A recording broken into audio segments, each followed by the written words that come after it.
Hi, first grade. Today we're going to read A Chair for My Mother by Vera B. Williams. My mother works as a waitress in the Blue Tile Diner. After school, sometimes I go to meet her there. Then her boss, Josephine, gives me a job too. I wash the salts and peppers and fill the ketchups. One time I peeled all the onions for the onion soup. When I finish, Josephine says, "Good work, honey," and pays me. And every time I put half of my money into the jar. It takes a long time to fill a jar this big. Every day when my mother comes home from work, I take down the jar. My mom empties all her change from tips out of her purse for me to count. Then we push all of the coins into the jar. Sometimes my mama is laughing when she comes home from work. Sometimes she's so tired she falls asleep while I count the money out into piles. Some days she has lots of tips, and some days she only has a little. Then she looks a little worried. But each evening, every single shiny coin goes into the jar. We sit in the kitchen to count the tips. Usually Grandma sits with us too. While we count, she likes to hum. Often she has money in her old leather wallet for us. Whenever she gets a good bargain on tomatoes or bananas or something she buys, she puts the savings and they go into the jar.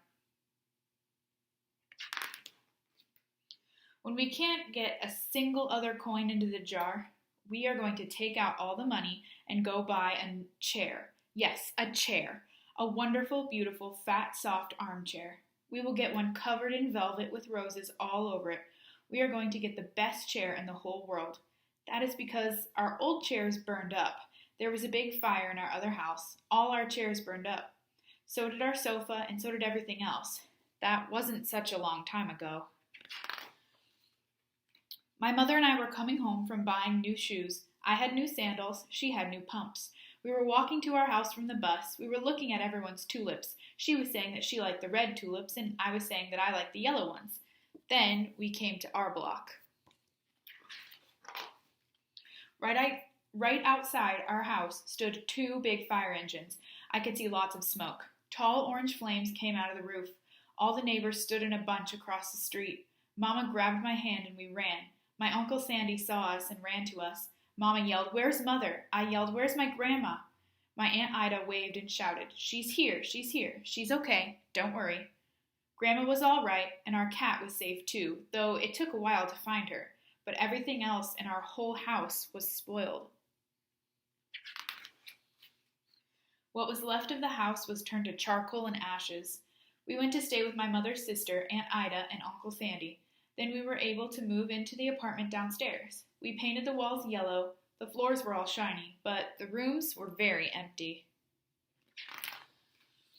The first day we moved in, the neighbors brought pizza and cake and ice cream, and they brought lots of other things too. The family across the street brought a table and 3 kitchen chairs. The very old man next door gave us a bed from when his children were little. My other grandpa brought us his beautiful rug. My mother's other sister, Sally, made us red and white curtains. Mama's boss, Josephine, brought pots and pans, silverware, and dishes. My cousin brought me her own stuffed bear. Everyone clapped when my grandma made a speech. "You are all the kindest people," she said, "and we thank you very, very much. It's lucky we're young and can start all over."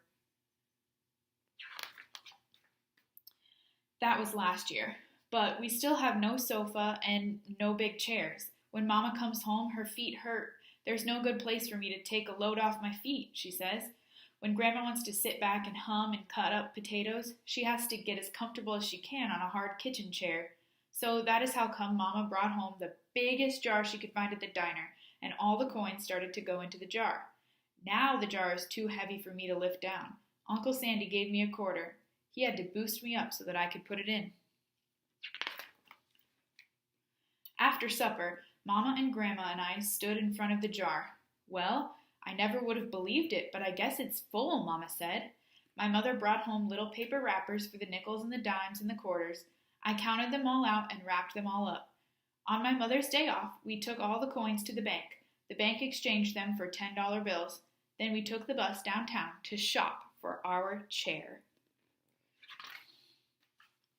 We shopped through 4 furniture stores. We tried out big chairs and smaller ones, high chairs and low chairs, soft chairs and harder ones. Grandma said she felt like Goldilocks and the 3 bears trying out all the chairs.